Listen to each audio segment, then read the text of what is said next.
Non. En fait, il y a le sentiment. Bonjour à tous. On va attendre quelques minutes le temps que les gens arrivent.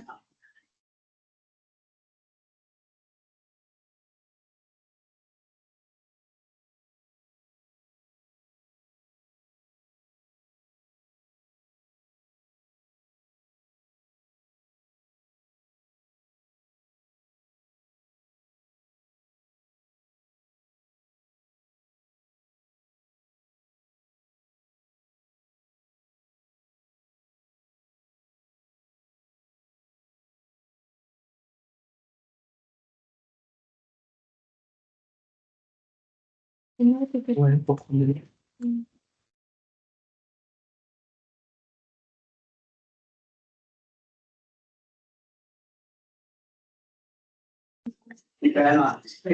Bonjour tout le monde. Bonjour à tous ceux qui nous rejoignent. On est ravis de vous retrouver. Bonjour.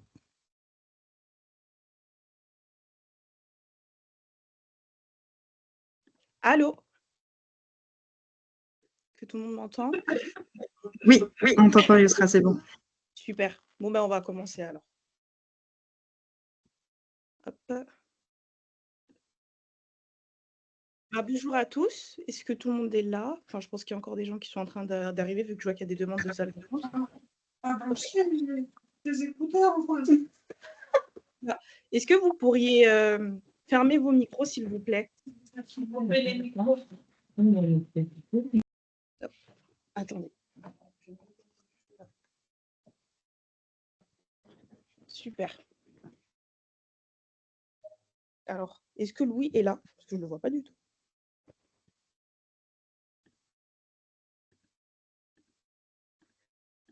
Ah, voilà. Super. On va pouvoir commencer dans un instant. Bonjour, vous m'entendez? Bonjour. Oui, on t'entend super bien. Tu nous entends bien? Tu nous vois bien? Oui. Ok, super. Du coup, bonjour à tous. Aujourd'hui, on est là pour le webinaire Culture numérique qui va être fait en 3 temps, on va dire 2 temps différents. Enfin non, 3 temps différents, pardon. Donc le premier, c'est Louis qui va nous parler et nous éduquer sur la culture numérique. Et juste après ça, Louis, je te proposerai de te présenter. Ensuite, il y aura un petit temps sur la formation pour le module de formation culture numérique et on vous laissera un temps à la fin pour pouvoir échanger sur le sujet, poser vos questions. Juste avant, petite règle de base, il vaudrait mieux couper vos micros parce que sinon ça risque de déranger le webinaire. Si vous avez une question, de lever la main ou d'écrire dans le chat et au moment d'y répondre, au moment du temps d'échange, on pourra y répondre. Voilà, donc moi je me présente rapidement. Je suis Yousra, je suis chargée de communication et d'animation pour le dispositif conseil numérique au sein de la MEDNUM et du coup, on a organisé ce webinaire avec Louis. Et Louis, je te laisse te présenter. Bonjour tout le monde, donc Louis Dérac. Moi je me présente comme un artisan d'un numérique acceptable et depuis une douzaine d'années, j'agis principalement dans le monde de l'éducation au numérique. Voilà, j'ai travaillé pendant 6 ans plutôt côté éducation nationale sur le public du coup 12-18.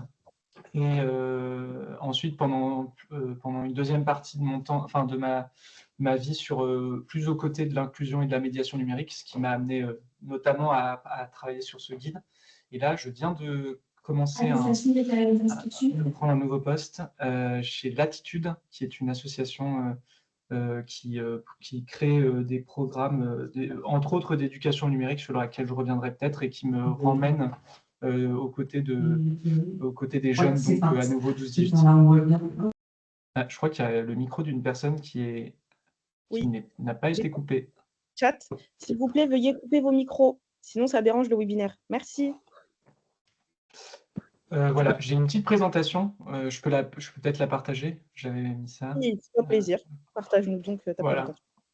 Je ne savais pas comment je pourrais la partager, donc j'avais tout prévu. Normalement, vous voyez quelque chose? Oui, je vois bien, Ok. comprendre pouvoir le critiquer et le transformer. Voilà, donc voilà, moi ça fait une douzaine d'années que je fais ça et je me présente volontiers comme un acteur engagé et militant au sens positif du terme. Voilà, mais je l'assume, je défends une certaine vision et de l'éducation au numérique et du numérique lui-même, voilà, qui a certainement inspiré ce guide, même si c'était aussi une commande, hein, donc, qui avait donc, certaines règles. Mais voilà, donc je ne sais pas, Yousrat, si tu veux que je me lance un peu sur ce que j'avais Oui, prévu. vas-y. Ouais. Fais-toi plaisir, montre-nous du Ok. coup, explique-nous sur le sujet de la culture numérique. Ok. Bah, j'ai prévu quelques diapos parce que bon, après il faut lire le guide, hein. Non, je plaisante. Il faut lire le guide et puis moi j'avais quand même aussi en tête qu'on puisse peut-être avoir quelques échanges, peut-être quelques interrogations ou peut-être quelques liens avec votre action au quotidien. Oui, que ce soit interactif, quoi. Voilà, c'est ça. Donc ma partie devrait aller assez vite. Je vais vous expliquer comment, en tout cas, bah, effectivement, ce guide est venu un petit peu conclure pour moi une série de choses que je faisais en fait, et que c'était donc un plaisir pour moi de le faire. C'est que aujourd'hui, la situation dans laquelle on est, c'est vraiment cette prophétie un peu d'Arthur C. Clarke, un auteur de science-fiction américain, auteur majeur de la science-fiction américaine, qui prédisait que toute technologie suffisamment avancée deviendrait indiscernable de la magie. Et en fait, c'est vraiment la situation dans laquelle on est. Par rapport à la question, donc en fait, le webinaire est là pour présenter un guide de culture numérique en fait, qui a été publié sur les bases et qui était une commande. C'est vrai qu'on pourrait commencer par là. Qui était, donc le guide de culture numérique a été une commande de l'ANCT. Enfin, en fait, l'ANCT, alors peut-être la MEDNUM, vous pouvez m'épauler si je n'ai pas tout, mais la MEDNUM a obtenu un certain nombre de missions pour la NCT et la Banque des Territoires dans le cadre de la mission de formation et d'animation de la communauté des conseillers et conseillères numériques. Parmi ces missions, il y avait le fait de produire des contenus, des ressources. Et donc, la MEDNUM a proposé à ses sociétaires, dont je fais partie, de participer à la création de ces contenus. Et donc, moi, j'ai été amené, à l'issue d'un petit marché interne à la MEDNUM assez transparent, j'ai été amené à m'occuper de ces guides donc, de culture numérique, dont le lien vous a été partagé. Voilà, donc c'est un gros bébé, ça fait 66 pages, parce que c'était quand même difficile de faire plus court, même si vous verrez que évidemment tout est quand même déjà très accéléré pour que ça tienne. Voilà, donc ça c'est le contexte. Et donc pour revenir un petit peu à pourquoi la culture numérique, pourquoi c'est important de transmettre de la culture numérique. Pour moi, il y avait vraiment cette phrase donc que toute technologie suffisamment avancée devenait indiscernable de la magie. Et j'y reviendrai, mais c'est encore plus vrai. Donc c'est encore plus vrai pour certains publics qui sont soit et qui d'ailleurs sont souvent ceux que nous avons dans la médiation numérique, qui sont soit les publics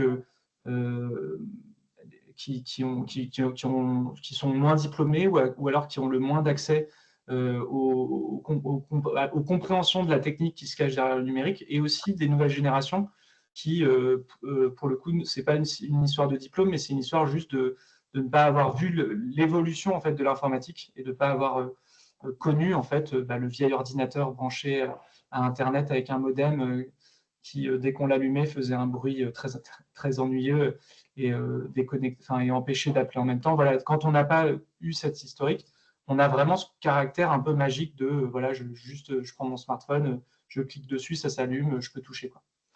Et donc, le parti pris de départ de ce guide, et c'est ce qu'il introduit, c'est dans l'introduction, c'est qu'on ne peut pas limiter l'inclusion numérique à la transmission de compétences numériques qui sont certes indispensables pour faire, mais insuffisantes pour comprendre et questionner donc le numérique. Et donc, l'inclusion numérique, et ça, c'est un parti pris, hein, évidemment, doit aussi s'efforcer, je rajoute s'efforcer, de transmettre une culture numérique partagée qui est faite d'histoire, d'économie, de social, de technique aussi. Et donc, c'est ça que je vais très rapidement rebrosser aujourd'hui, qu'est-ce qu'on met derrière. Mais avant, je voudrais expliquer un tout petit peu ce parti pris, hein, en prenant quelques citations que j'aime bien reprendre régulièrement. Un dicton populaire chez les geeks notamment, c'est que le cloud n'existe pas, c'est l'ordinateur de quelqu'un d'autre, que le code fait loi C'est Laurence Lessig qui a écrit un article très connu sur ça, en expliquant que après le marché, la loi et les normes, le code était un nouvel outil de régulation en fait, et qu'aujourd'hui, en introduisant des règles dans le code, on pouvait en fait introduire de nouvelles lois. Donc très important. Autre propos d'Antonio Casilli, un sociologue: il n'y a pas d'algorithme, il n'y a que la décision de quelqu'un d'autre. Vous voyez, quand on se pose 2 secondes sur cette phrase, c'est quand même puissant en fait. Un algorithme, c'est pas un truc du code informatique neutre et froid et juste technique, c'est vraiment quelqu'un d'autre qui a dit qu'il se passerait ça quand on ferait ça. Et donc en fait, tout algorithme, c'est la décision de quelqu'un d'autre. Une autre phrase que j'aime beaucoup de Benjamin Bayard et qui doit nous toucher dans le monde de la médiation numérique, c'est que l'ordinateur est fatal, que toute obtention de données dans un formulaire est une maltraitance.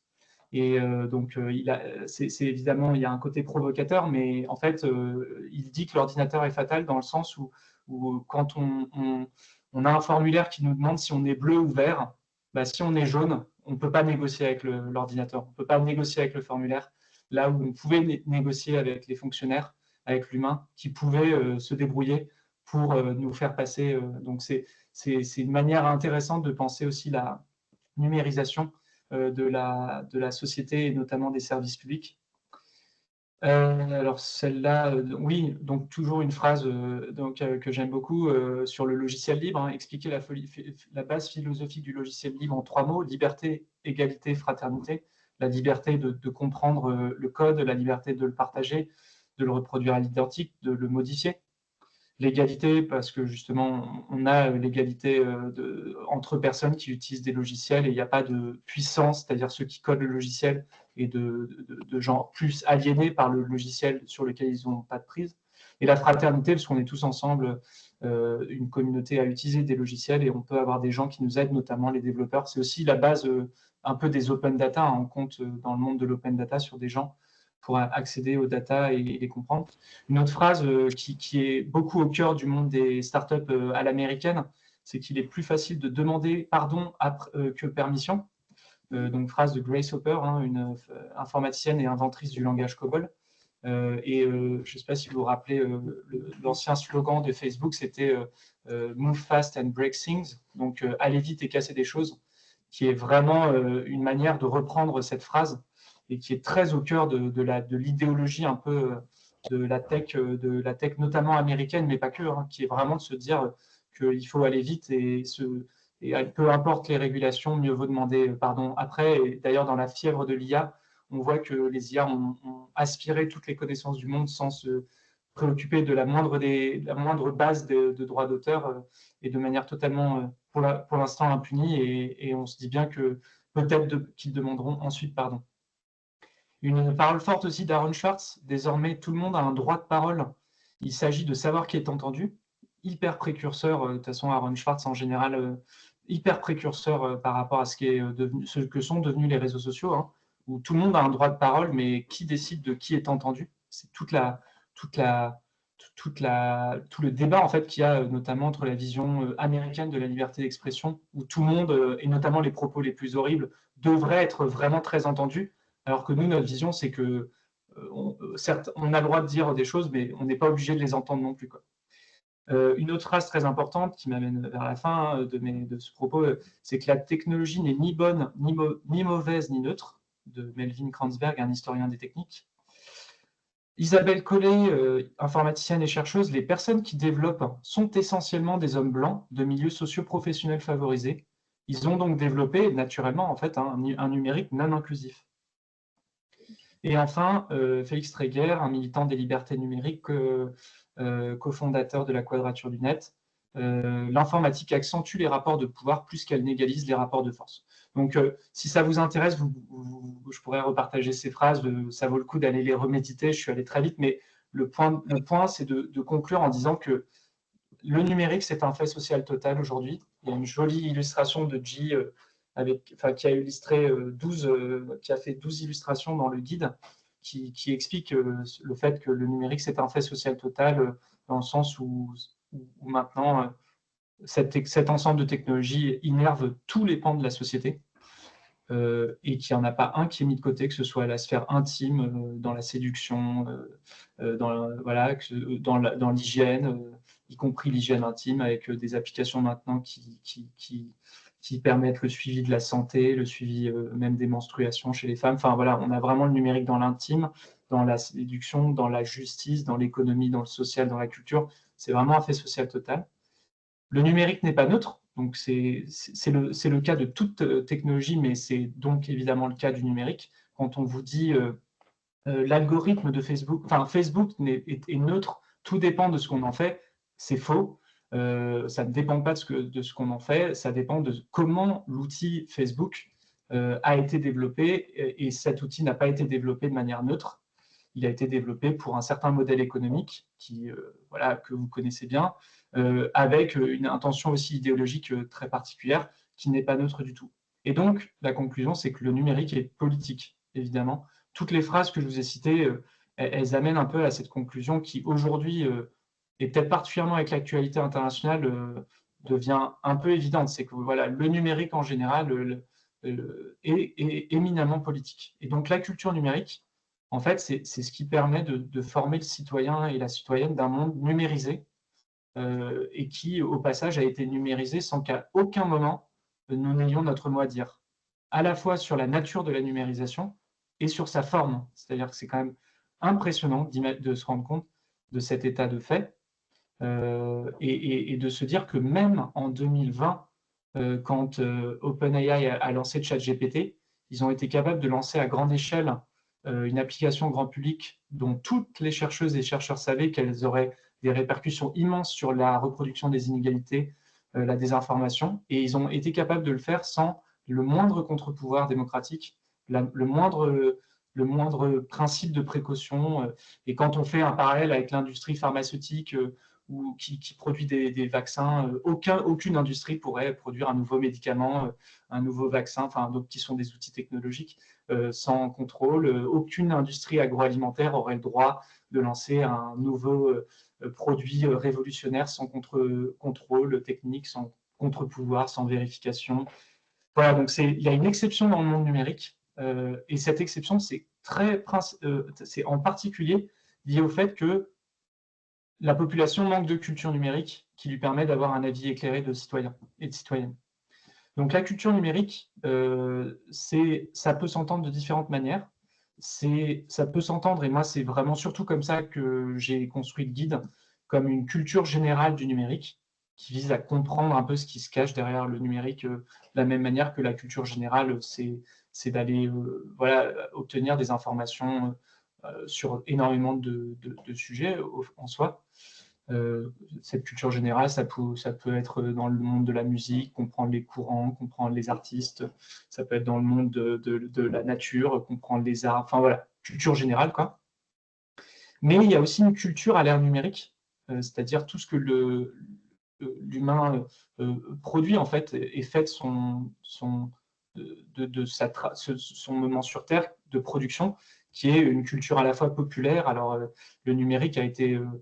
Enfin, les outils numériques ont permis une immense création populaire, hein, avec des grosses plateformes qui ont permis à plein de gens de créer des choses, qui ont permis des phénomènes comme les phénomènes des mèmes, les phénomènes des GIFs. Donc, il y a toute une culture populaire d'Internet. Et puis, il y a une culture lettrée qui s'est déportée, enfin, qui s'est en tout cas qui s'est numérisée, en fait, hein, qui s'est hybridée d'ailleurs, on pourrait dire, puisqu'elle est restée physique. Mais voilà, on peut penser à la musique, on peut penser au cinéma qui s'est adapté, hein, aux chaînes de télé qui petit à petit s'adaptent, aux livres qui sont devenus des livres numériques et qui créent aussi des livres audio. Enfin voilà, on a des formats multimédia qui créent une culture numérique aussi. La culture numérique au sens notamment de la culture générale, on peut lister ce qu'elle comporte. Elle comporte une histoire, hein, c'est peut-être le plus important, savoir d'où on vient, comment que tout ça n'est aussi pas tout à fait arrivé par hasard, hein. Ça aussi, c'est très important quand on fait de l'histoire des techniques, et c'est de bien comprendre que si le numérique est devenu ce qu'il est, c'est parce que il a été le produit de son époque, en fait, et il y a un truc aussi contre lequel il faut lutter, c'est de se dire que c'est le sens du progrès. Ça, c'est vraiment une phrase qu'on entend souvent. Donc, en fait, c'est inéluctable. Et alors qu'en réalité, le progrès, il n'a pas d'autonomie propre, en fait. Le progrès ou l'innovation, ça ne veut rien dire. Il n'y a pas, voilà, il n'y a pas une sorte d'être mystérieux qui s'appelle l'innovation qui décide, allez, du coup, maintenant, on va développer les ordinateurs et ça va se passer comme ça. C'est toujours le produit d'une histoire, d'une époque. Et c'est important de la détricoter pour comprendre comment on en est arrivé là. Donc, clairement, ça, c'est dans le guide. Hein.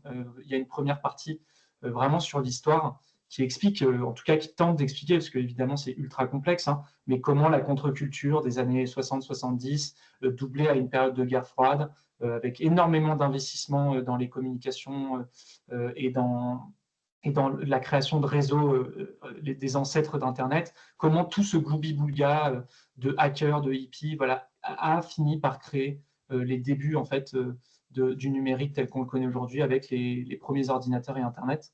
C'est beaucoup de sociologie, la culture numérique, c'est comprendre, comme le dirait Dominique Cardon, que nous façonnons le numérique. Mais d'ailleurs, quand on dit nous façonnons le numérique, c'est pas nous, c'est en fait très peu de gens. Et ces gens, comme le dit Isabelle Collet, c'est ultra majoritairement des hommes blancs privilégiés.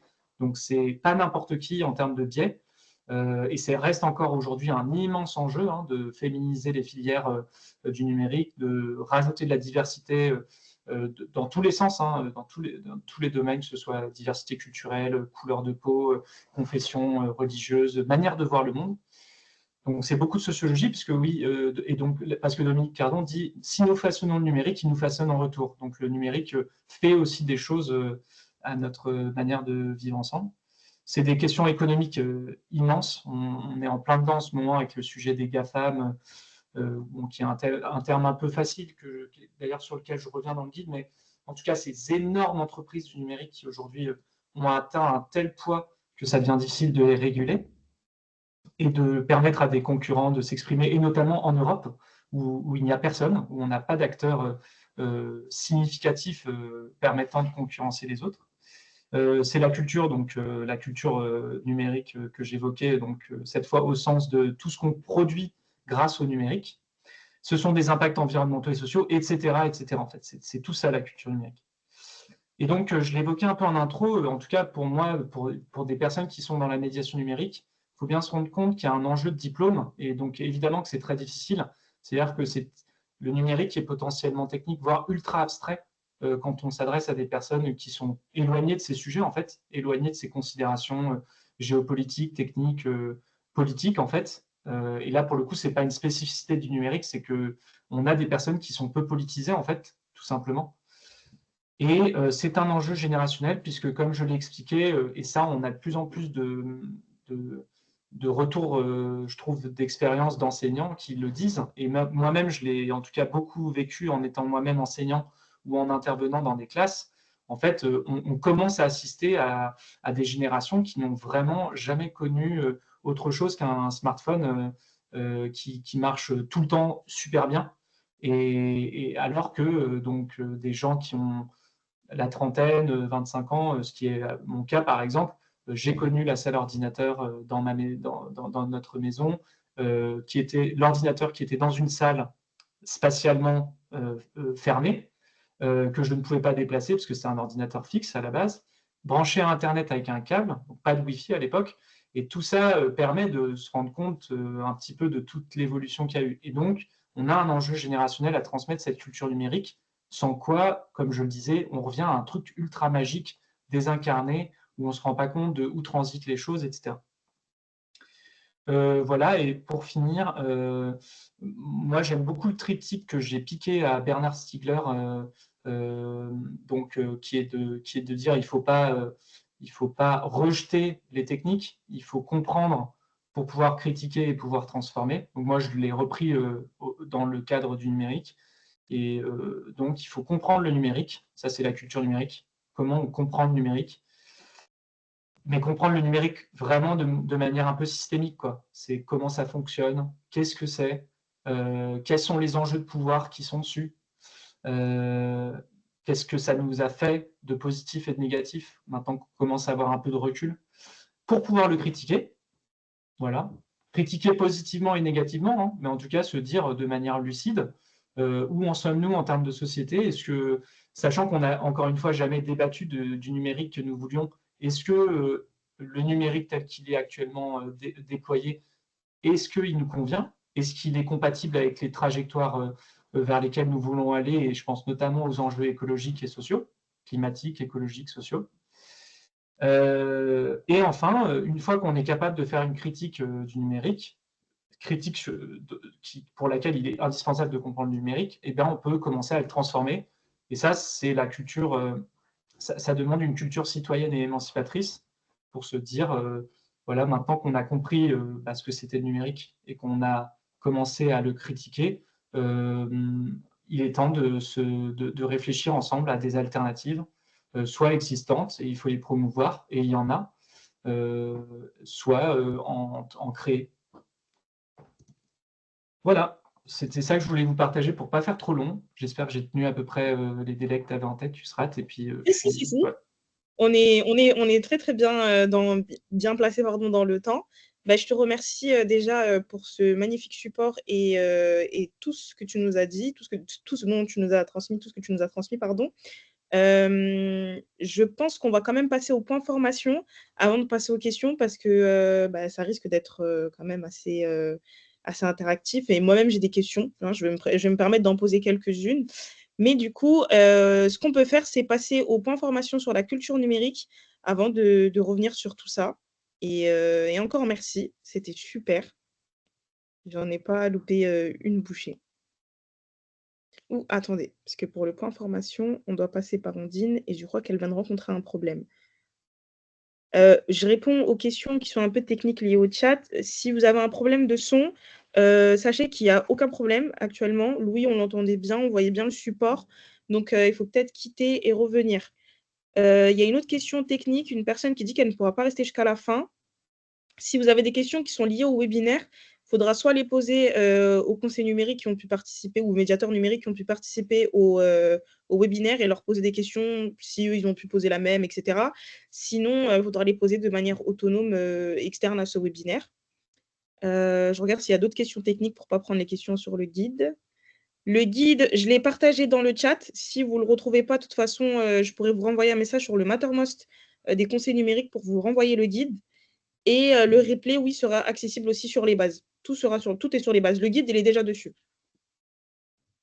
Voilà. Je vais vous repartager le lien du guide. Ça ne mange pas de pain. Et merci à Louis pour ce guide précieux. Je fais une petite précision, effectivement. Le guide a 66 pages et il a été illustré par un super auteur qui s'appelle G. G-E-E. Ouais. Et pour info, que vous l'ayez en tête, on a pensé vraiment les illustrations pour être autonomes, c'est-à-dire qu'elles viennent illustrer le guide, mais elles ont vraiment aussi été pensées pour que les acteurs et actrices de la médiation et de l'inclusion numérique puissent les imprimer en fait et les imprimer comme support pédagogique à mettre dans les salles dans lesquelles vous recevez du public, parce que justement, ces 12 illustrations, elles essayent de rendre plus pédagogique des trucs un peu compliqués du numérique, justement, et qui font partie de cette fameuse culture numérique.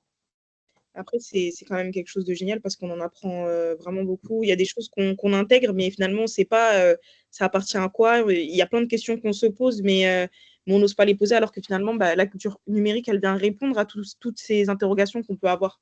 Donc, c'est très, très, très, très intéressant. Alors, je regarde si pour le point formation,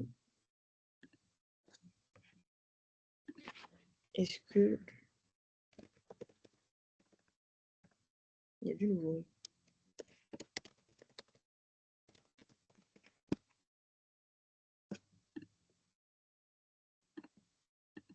On attend encore un peu. Je regarde s'il y a des questions techniques. Oui, il y a quelqu'un qui demande est-ce que c'est vous qui animez les modules de formation continue? Je ne pense pas. Je n'ai pas à ma connaissance, sauf si je me trompe. Non, pas à ma connaissance. Je ne sais plus qui c'est, mais je sais que c'est des personnes que je connais et qui feront ça très bien. Et puis, il y a certains des travaux, enfin, l'idée, c'est que comme tout est en Creative Commons, que quand même tous ces contenus soient réutilisables et réutilisés, et qu'il y a de la mutualisation qui se fait entre nous quand même. Ok. Pour les questions qui sont liées au webinaire, je n'y réponds pas volontairement parce qu'on garde le temps d'échange pour la fin.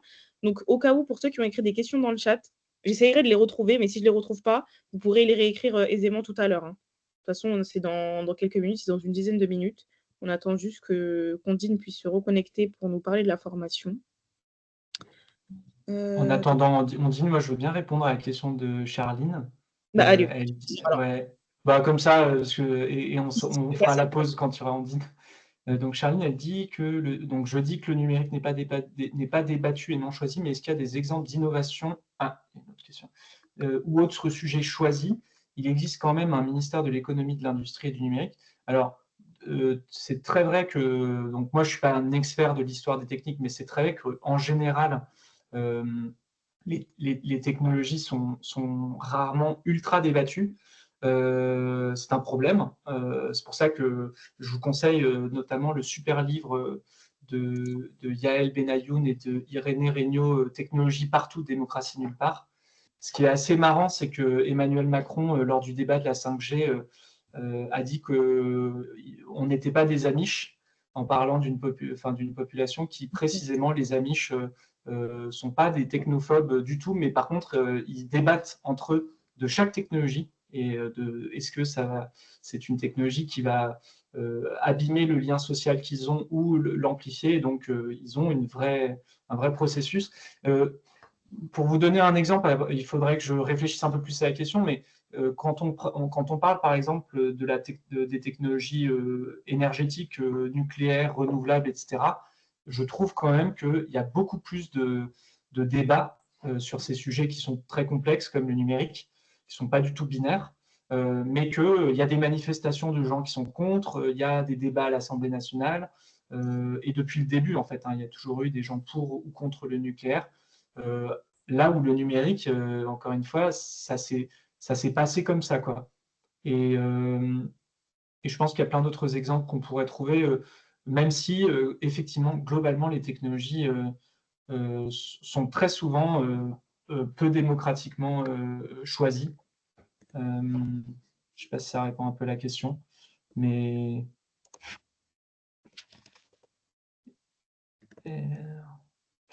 Alors, je peux prendre la question de Sarah aussi.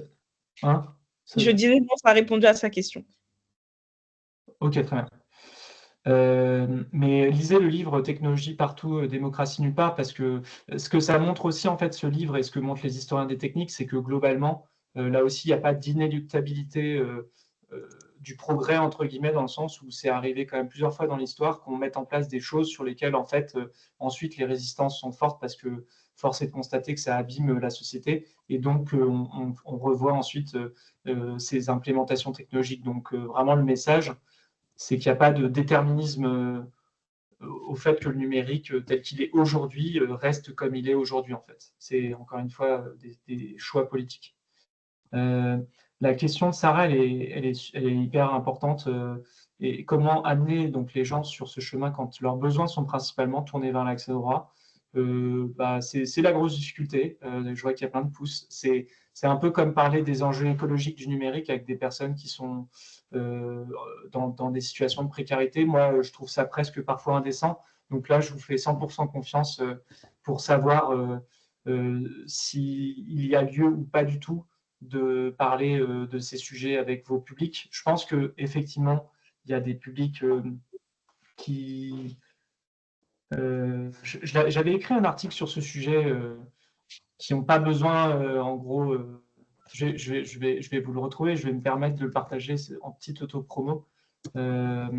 Mais clairement, oui, il y a certains publics qui viennent vous voir parce qu'ils sont en situation de détresse administrative et ce n'est pas le bon moment de leur parler de la culture numérique. Après, je pense quand même qu'il ne faut pas être... Enfin, je sais que vous ne l'êtes pas, mais il ne faut pas non plus qu'on ait du misérabilisme dans le sens où ces sujets sont trop compliqués pour les pour les gens en situation de précarité. En fait, il ne faut pas se dire ça.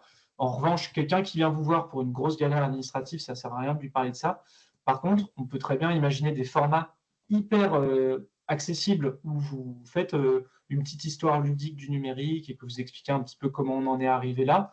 Je pense qu'il y a vraiment des formats. Moi, je partage des formats sur mon site. Je pense qu'ils ne sont pas forcément adaptés à tous les publics, mais n'hésitez pas à vous les approprier. Voilà, c'était ça l'article. J'ai l'impression que je ne peux pas écrire, moi. La Dans conversation. le chat, Ouais, j'ai l'impression qu'il ne me laisse pas écrire. Bon, tant pis. des fois, il y a ces petits bugs. Après, si tu veux, tu peux essayer de me l'envoyer par mail. Je te l'envoie. Ouais, je vais te l'envoyer sur le chat de la Mednu. Il y a Voilà, une- donc pour répondre, c'était pour répondre à la question de Sarah. Voilà, mon conseil, c'est de vous faire confiance sur.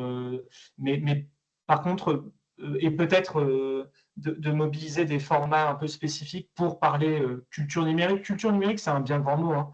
Faut juste, moi, par exemple, j'aime beaucoup le titre numérique, ou alors peut-être moi j'utilise ChatGPT, comment en est-on arrivé là, quoi.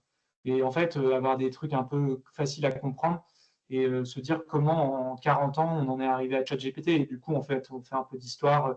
Il y a plein de formats un peu ludiques qui permettent d'aborder des sujets compliqués, mais de manière plus didactique, quoi. Je ne sais pas s'il y avait d'autres questions. Si, je crois qu'il y en avait plein. Il y avait une personne qui levait la main. Je ne sais pas si cette personne veut toujours parler, parce que la main s'est baissée entre-temps. Non. Ceux qui ont des questions, posez-les. C'est le moment pour le coup. Non, moi, c'était juste pour dire que moi non plus, je ne peux pas écrire dans le chat. Ok, Je suis comme chat- Louis, je ne peux pas écrire dans le chat. Donc, il y a pas de- parce que des fois, il y a des petits bugs. Si vous ne pouvez pas écrire dans le chat, n'hésitez pas à lever la main. Et là, par exemple, Lucille le fait et je te laisse la parole juste après. Comme ça, ça peut permettre aussi d'être plus interactif et pas juste lire, sachant que les questions peuvent défiler. Lucille, on vous écoute. Bonjour, donc je m'appelle Lucille, je suis conseillère numérique et je m'intéresse aussi à tout ce qui est Internet aussi, des formats et compagnie. Je voulais savoir s'il y avait des recettes qu'on pouvait faciliter pour approfondir toutes ces sujets-là. Voilà. Donc la danse, Est-ce que Louis, tu as bien pu entendre? Ouais. Ok. Oui.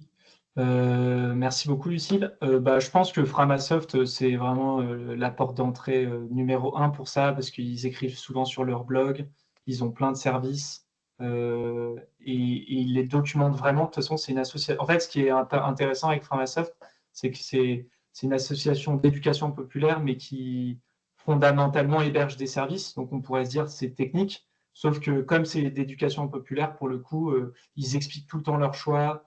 Ils expliquent tout le temps à quel point tout ce qu'ils font est politique, et je trouve que c'est hyper riche à suivre parce que justement on se rend compte à quel point tout choix de logiciel à la fin est un peu un choix politique. Après, pareil, je me fais une petite auto-promo, je voulais vous l'écrire. N'hésitez pas, j'ai écrit beaucoup d'articles sur ces sujets. Donc n'hésitez pas à faire des recherches dans mes articles ou les parcourir pour voir ceux qui parlent d'éducation ou d'alternatives, parce que je parle beaucoup de ces sujets. Voilà, même concrètement trouver des catalogues d'alternatives numériques et là on peut faire des ateliers très pratico-pratiques pour inviter les participants et participantes à ces ateliers à juste quitter les acteurs dominants et toxiques et aller vers des alternatives plus éthiques. Là aussi, je vous fais confiance pour savoir avec quel public c'est pertinent de le faire, parce que encore une fois, il y a des publics avec qui c'est un peu indécent, entre guillemets, de le faire, mais en même temps, gardez en tête que c'est comme, pour moi, il y a beaucoup d'analogies entre l'écologie et le numérique. C'est les plus pauvres qui souffrent le plus du numérique actuel. Comme les plus pauvres souffrent le plus du changement climatique. Donc en fait, à la fois, en gros, vous avez une personne en situation de précarité qui, avec son adresse Gmail, qui a plein de problèmes. Est-ce que la priorité, c'est de le faire quitter Gmail? Je ne pense pas. C'est de résoudre son problème. Mais en même temps, comme il est sur Gmail, il se prend tout le temps de la pub. Il se fait un peu poussé à la consommation et il vit dans un monde où il perd peut-être plus de temps. Je pense à Gmail, je pense à un YouTube sans bloqueur de publicité, etc. Enfin, tout ça fait que ce sont aussi des personnes qui sont particulièrement touchées par le monde numérique toxique dans lequel on est aujourd'hui, parce que les plus riches, en général, ont des mécanismes de protection, comme pour l'écologie. L'écologie, les plus riches vivent pas à côté d'une autoroute, par exemple, ou d'une route, parce que ça pollue trop. Donc, les plus riches, ils vont pas sur YouTube, enfin, ils mettent pas leurs enfants sur YouTube, ils prennent Netflix Premium, ils payent, comme ça, ils n'ont pas de pub. Enfin, voilà, il y a tous ces petits trucs-là, quoi. Ok. Il On y a la a question de Jean-Claude, ouais. exactement la Alors, question de Jean-Claude. alors, Un médiateur peut acculturer au digital quand l'usager n'adhère pas à la culture numérique. Une bonne question. mais alors, je suis pas sûr de l'avoir comprise, parce que je l'avais déjà vu passer et je suis pas sûr d'avoir compris la question, mais Jean-Claude, n'hésitez pas si vous voulez peut-être la préciser à l'oral. Moi, j'allais dire, je Oui, pense avoir compris, Jean-Claude. mais il a la main, donc Ah, je ok. pense que c'est mieux que ce soit Ok. lui qui l'explique. C'est bon, Jean-Claude, vous pouvez prendre la Bonjour. parole. Bonjour. Bonjour. En fait, ce que je voulais savoir, c'est comment quelqu'un qui doit accompagner au numérique certains publics et qui n'adhèrent pas à la culture numérique peuvent le faire. Parce qu'on sait bien que dans les personnes qui sont éloignées du numérique, ce n'est pas des personnes qui n'ont pas les équipements, qui n'ont pas les moyens. C'est simplement par conviction, ils ne veulent pas adhérer à ce type de culture. On peut très bien ne pas adhérer à cette culture. Voilà, c'est ça. L'écrit, c'est toujours des fois un peu réducteur. L'oral, c'est un peu mieux des fois. Ah oui, oui, tout à fait. Ah non, j'aime beaucoup cette question. Alors moi, pour le coup, ça c'est donc un parti pris personnel, mais autant je pense que tout le monde doit être éduqué au numérique, c'est-à-dire avoir une culture numérique, mais pour autant sans avoir besoin nécessairement d'être équipé. C'est-à-dire que moi, je suis contre la numérisation des services publics, notamment, mais, par contre, je suis pour que tout le monde ait une culture numérique minimum, ne serait-ce que parce qu'aujourd'hui, même si vous avez des gens qui viennent vous voir et qui vous disent « je refuse totalement d'être équipé », moi je pense que ça devrait être un droit. D'ailleurs, ça commence à se faire dans certaines villes, hein, le droit au non numérique. Mais même si moi je suis pour ce droit, la réalité c'est qu'aujourd'hui, dès que vous prenez un train, dès que vous êtes connecté à l'électricité, dès que vous avez en fait quoi que ce soit, tout ça passe par du numérique en fait. Quand vous accédez à la télévision, en fait le monde en tout cas technologique dans lequel on est et d'ailleurs ça pose des questions de résilience, hein, mais en tout cas il se trouve que tous nos flux hein, énergétiques, transport, etc., ont été numérisés. Donc en fait, pour moi, c'est très important que même quelqu'un qui ne veut pas lui-même être utilisateur d'outils numériques ait une culture numérique pour, encore une fois, politiquement comprendre où va son pays, tout simplement, en fait, et être capable d'être citoyen, d'aller voter, de dire s'il est pour la 5G, est-ce qu'il va être pour la 6G, pourquoi pour des bons arguments et pas des mauvais arguments ou des arguments qui sont des fausses informations, etc. Je ne sais pas si ça répond à la question, mais pour moi, il y a une vraie différence entre voilà, la culture numérique et le fait d'être soi-même très équipé. Ok. Est-ce que ça répond à votre question, Jean-Claude? Oui, oui. Très bien, merci. Est-ce qu'il y a d'autres questions? Il va rester 2-3 minutes avant qu'on repasse du coup sur le point formation. Donc, c'est peut-être le moment de profiter si vous avez des questions pour Louis. Je regarde dans le chat en même temps, mais si vous levez la main, ça peut être beaucoup plus simple. Rebo, j'espère que je le dis bien, c'est à vous. Oui, moi je ne peux pas écrire dans le chat, c'est pour ça que je me retiens. Moi, je partage complètement le point de vue de Louis. Les gens qui refusent d'avoir des téléphones ou d'avoir des tablettes ou d'avoir des machins comme ça et d'être ultra numérisés, c'est tout à fait leur droit, première chose. Après, moi, le discours que je leur tiens, c'est un droit, sauf que si vous voulez il faut adopter quelques comportements de survie, en fait, dans le monde actuel, et que c'est juste une question d'un peu de survie sociale et administrative. Donc, la discussion porte sur, vous avez tout à fait raison, et je vérifie quand même que c'est pour des pas trop mauvaises raisons, Voilà. Et ensuite, je leur dis, mais voilà, il faut utiliser le minimum, avoir un téléphone sans smartphone et au moins pour avoir des SMS, parce qu'il y a des choses qui se font avec ça. Utiliser les prestations de France Service et savoir où elles sont et comment ça fonctionne. Et pas être dupe, mais en même temps, moi, je respecte totalement le droit des gens à être totalement déconnectés, quoi. On peut pas.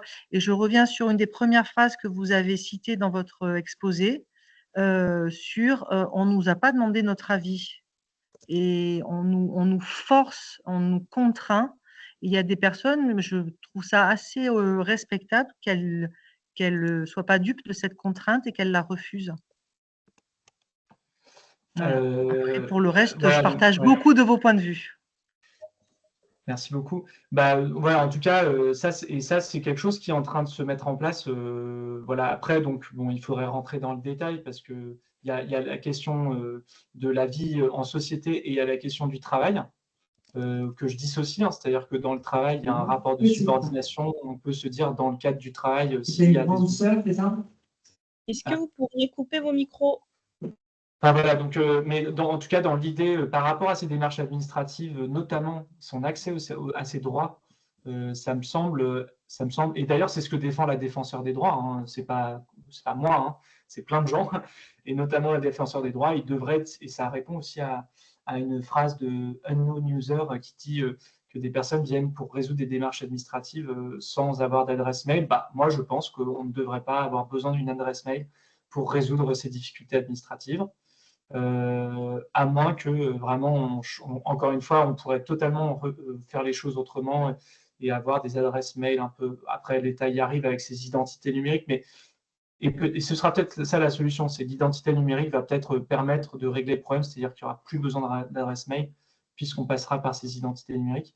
Mais je trouvais la question de la parentalité numérique et de comment faire venir les gens à des ateliers. J'ai beaucoup moins d'expérience que vous des publics parce que je fais des interventions, mais j'en fais pas énormément. Mais sur toutes celles que j'ai faites, je vois une vraie différence entre des gens qui viennent sur justement des conférences de culture numérique. Moi, perso, c'est mon credo, la culture numérique, donc j'ai jamais fait d'ateliers pratico-pratiques. Je ne fais que des ateliers ou des conférences ou des formations sur des éléments de culture numérique. Donc, par exemple, une conférence sur les impacts écologiques du numérique ou une conférence sur l'histoire du numérique. Et je trouve un titre un peu sexy, hein, on est bien d'accord, il faut parler au grand public, mais en gros, c'est ça le sujet de la conférence. Et franchement, les gens qui viennent, ce pas des gens qui sont très numériques. Hein. Moi, j'ai fait des interventions dans des bibliothèques sur l'histoire du numérique et j'avais que des seniors. Et ils n'avaient pas de smartphone. Hein. Donc, en fait, il n'y avait pas de lien entre est-ce qu'ils sont équipés et est-ce qu'ils ont des besoins de monter en compétences. C'est pour ça que je décorrèle un peu les compétences numériques et la culture numérique. On a besoin de compétences numériques pour utiliser des outils numériques, mais on a besoin de culture numérique, même si on n'a pas d'outils numériques. En fait, on a besoin de culture numérique quand on a des enfants qui vont être, dirigés par Parcoursup et qui vont voilà, être sélectionnés avec un algorithme. Et on doit comprendre ce que c'est un algorithme. Sinon, on ne comprend pas ce qui arrive à notre enfant. Pourquoi il a été envoyé là-bas? Est-ce que c'était juste? Est-ce que je peux contester? Est-ce que je peux comprendre un peu ce qui s'est passé? Vous voyez la différence?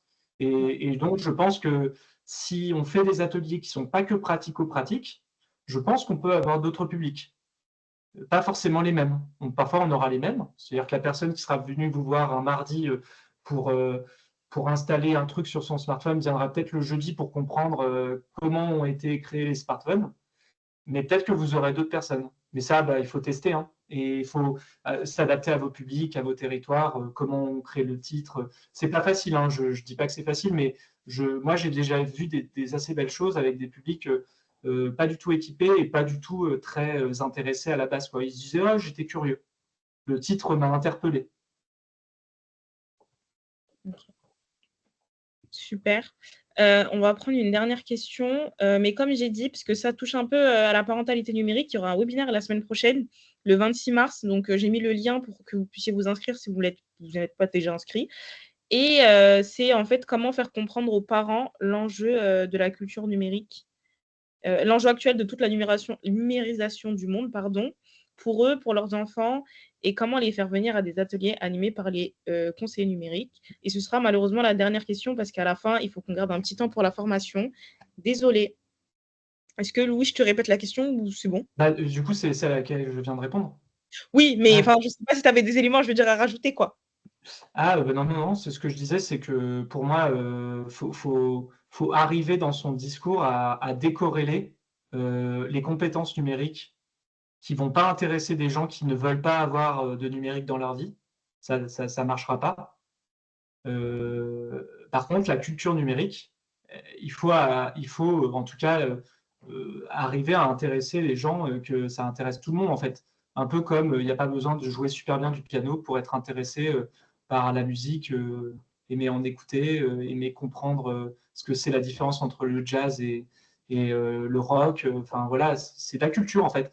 Et c'est là où vraiment je pense qu'il faut pas être, faut au contraire profiter du fait que le numérique est transgénérationnel, que c'est assez populaire et que c'est pas que de la culture sachante. C'est quelque chose que c'est de la pop culture un peu le numérique. C'est là où ça peut être aussi utilisé pour aller chercher un public plus large que celui qui va en général à des conférences ou des présentations qui parlent d'histoire, quoi.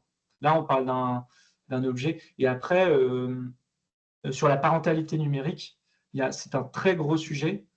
Comme le numérique, et comme il y a peu de culture numérique, justement, et ben, le numérique, c'est comme je disais, c'est magique. Et la magie, soit ça émerveille, soit ça fait peur. Et donc, là encore, les parents, précisément, ont besoin de culture numérique pour comprendre, pour faire la part des choses entre ce qui se passe vraiment, avec eux-mêmes qui utilisent leurs outils numériques et leurs enfants, mais aussi dépasser certains fantasmes qu'on voit passer sur le fait que voilà, les enfants les jeunes seraient devenus complètement débiles, que tout serait la faute du numérique, alors que quand on creuse, quand on rentre dans le détail, encore une fois, la sociologie du numérique, c'est pour ça que je disais dans la culture numérique, il y a de la sociologie. La sociologie du numérique, maintenant, a bien démontré que le numérique était très rarement la cause des problèmes, mais que c'était un amplificateur. Et donc, franchement, essayer de trouver un problème où le numérique est vraiment la cause. Vous allez penser harcèlement, il y avait du harcèlement avant le numérique, violence, il y avait de la violence avant le numérique. Et d'ailleurs, il n'y a pas que de la violence des jeunes, il y a une violence sociale. Donc, voilà, en fait, et ça, encore une fois, les parents ont besoin de le comprendre et de l'entendre. Donc, ils ont besoin de culture numérique. Et pour le coup, le sujet parentalité numérique, où il faut pareil trouver des titres qui parlent à tout le monde, parce que parentalité numérique, c'est un peu du jargon, ça fera venir les parents. Enfin, ça peut faire venir les parents, parce que justement, ils sont un peu inquiets. Donc voilà, j'espère que... Après, encore une fois, je ne dis pas que c'est facile et que j'ai la réponse à tout, hein, mais voilà, c'est comme ça que je pense que ça boucle et n'oubliez pas que le guide, il a d'abord été pensé pour les conseillères et conseillers numériques et les médiateurs, médiatrices en général, parce que vous avez besoin d'être particulièrement outillés dans vos accompagnements. Et après, votre accompagnement, peut-être que de temps en temps, vous n'utiliserez pas du tout ces notions, mais peut-être que de temps en temps, vous vous direz, là, je pourrais lui parler de ça avec cette personne et faire monter un petit peu son niveau de culture numérique. Et progressivement. Et après, ce guide, il peut aller jusqu'aux citoyens et citoyennes qui sont intéressés, mais ça, c'est l'étape d'après, quoi. Voilà. Merci beaucoup, Louis, d'avoir présenté tout ça et d'avoir répondu aux questions, qui étaient très riches. On va avoir 5 petites minutes qui vont rester pour qu'on puisse parler de la formation. Donc, je laisse Ondine prendre le relais pour ça. Merci beaucoup et un immense merci Louis pour ton intervention qui était hyper riche et hyper intéressante.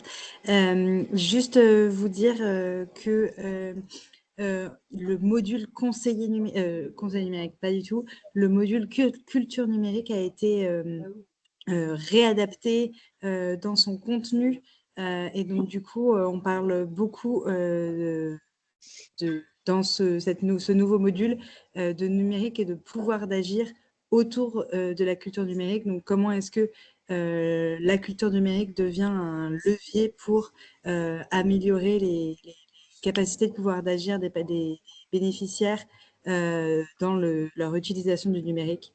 Donc, n'hésitez pas à vous renseigner sur cette formation qui vraiment a été pensée en ce sens et qui est très chouette.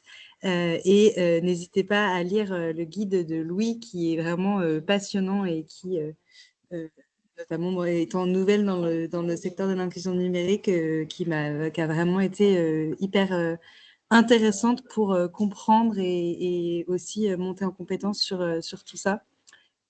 Donc voilà, deux ressources pour continuer de parler culture numérique après ce webinaire.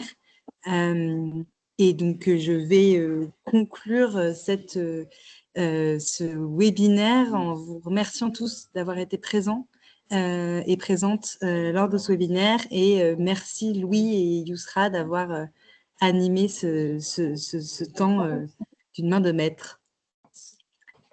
Merci beaucoup pour l'invitation. Question d'Aurélie, je ne sais pas si elle est déjà partie, Frimodo, qui demande si les formations sont destinées au conseil numérique ou aussi aux médiateurs numériques.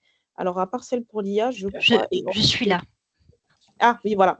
Eh ben, je peux répondre à ta question. La formation est disponible pour les conseils numériques et les médiateurs numériques. La seule différence qu'il y a, c'est que pour les médiateurs numériques, le financement doit être fait soit par votre OPCO, soit par votre structure.